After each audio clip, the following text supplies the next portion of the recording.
দ্রুত বীর্যপতন বা খুব তাড়াতাড়ি নিস্তেজ হয়ে যাওয়া লিঙ্গ বা অনেকে অনেক ভাষায় এটাকে এক্সপ্লেইন করে যে খুব তাড়াতাড়ি আউট হয়ে যাচ্ছে, খুব তাড়াতাড়ি বের হয়ে যাচ্ছে, খুব তাড়াতাড়ি শেষ হয়ে যাচ্ছে, হ্যাঁ? খুব তাড়াতাড়ি দুর্বল হয়ে যাচ্ছি, হ্যাঁ? তো যার ব্যক্তিগত ভাষা, যার আঞ্চলিক ভাষা আমাকে এক্সপ্লেইন করে। এই প্রবলেমটা নিয়ে আসলে অনেক বেশি পেশেন্ট আমাদের কাছে আসে। সেটা ঢাকার মধ্যে বলি, ঢাকার বাইরে বলি, গ্রামাঞ্চলে বলি, এমনকি যারা প্রবাসী বাংলাদেশী আছে, তাদের মধ্যে একটা বড় অংশ কিন্তু এই প্রবলেমটা নিয়ে আসে। তো এটাকে বলা হয় প্রিম্যাচিউর ইজাকুলেশন কিংবা দ্রুত বা আর্লি ইজাকুলেশন বা দ্রুত বীর্যপতন বা দ্রুত নিস্তেজ হয়ে যাওয়া। এটার কারণ কি? তো এটার একটা বড় কারণ হচ্ছে ইডিওপ্যাথিক। তার মানে হচ্ছে আননোন। যে আমরা অনেক কিছু পরীক্ষা-নিরীক্ষা, অনেক ফিজিক্যাল এক্সামিনেশন, সিম্পটম এনালাইসিস করেও কিন্তু এটার কোনো নির্দিষ্ট কারণ পাই না। That is psychosexual or psychological অথবা স্ট্রেস রিলেটেড অথবা stress post traumatic stress related এগুলো হয়ে থাকে। আর কিছু ফিজিক্যাল কারণে হতে পারে। তার মধ্যে খুব ইম্পোর্টেন্ট একটা কারণ হচ্ছে ওবেসিটি বা ওয়েট গেইন বা স্থূলতা। এটা একটা। এছাড়াও কিছু হরমোনাল প্রবলেম থাকলে হতে পারে, যেমন থাইরয়েড রিলেটেড ডিসঅর্ডার হলে হতে পারে। তারপরে হাইপারপ্রোল্যাক্টিনেমিয়াতে হতে পারে। তারপর ডিক্রিজ টেস্টোস্টেরন বা টেস্টোস্টেরনের পরিমাণ কমে গিয়ে এটা হতে পারে এগুলি। আর খুব ইম্পোর্টেন্ট একটা মেটাবলিক ডিসঅর্ডার আছে, দ্যাট ইজ ডায়াবেটিস মেলাইটাস।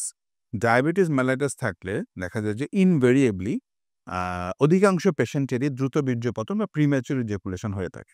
তো প্রিম্যাচুর ইজাকুলেশন চিকিৎসা অনেকেই মনে করে যে একটা ট্যাবলেট খেলেই হয়ে যাচ্ছে, অনেকে একটা এসএসআরআই খেয়ে ফেলে, অনেকে একটা অ্যান্টিসাইকোটিক, অ্যান্টিডিপ্রেসেন্ট, ড্যাপোক্সিটিন, পারক্সিটিন ইত্যাদি ওষুধ খেয়ে ফেলে। আসলে শুধু ১টা ২টো ওষুধে কিন্তু আপনার সাময়িক বা টেম্পোরারি বা transient improvement of premature ejaculation হয়। বাট লং টার্মে আসলে কোনো কাজ হয় না। বরঞ্চ এসএসআরআই, নন এসএসআরআই বলি, অ্যান্টিসাইকোটিক বলি, হ্যাঁ?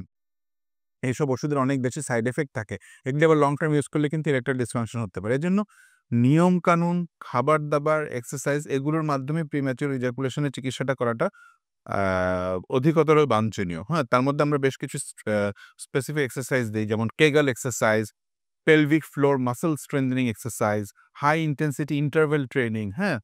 তারপরে হচ্ছে হিপ জয়েন্টের কিছু এক্সারসাইজ আছে, লোয়ার পার্ট অফ দ্য বডির কিছু এক্সারসাইজ আছে, এসব এক্সারসাইজ দিয়ে থাকি।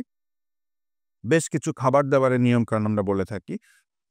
ইন্টারকোর্স বা শারীরিক মেলামেশার বেশ কিছু মেথডস বা টেকনিক রয়েছে।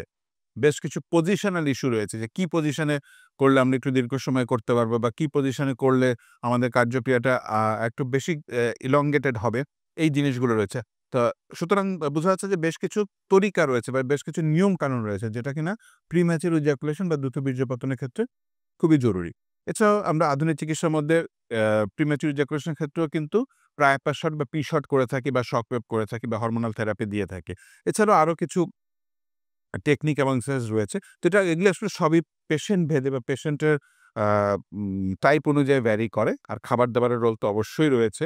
একটা বড় একটা অংশ রয়েছে। তো এই কম্বাইন্ড ট্রিটমেন্ট এর ফলে ধীরে ধীরে আপনার প্রিম্যাচুর ইজাকুলেশন বা দ্রুত বীর্যপতনটা কিন্তু সেরে উঠে।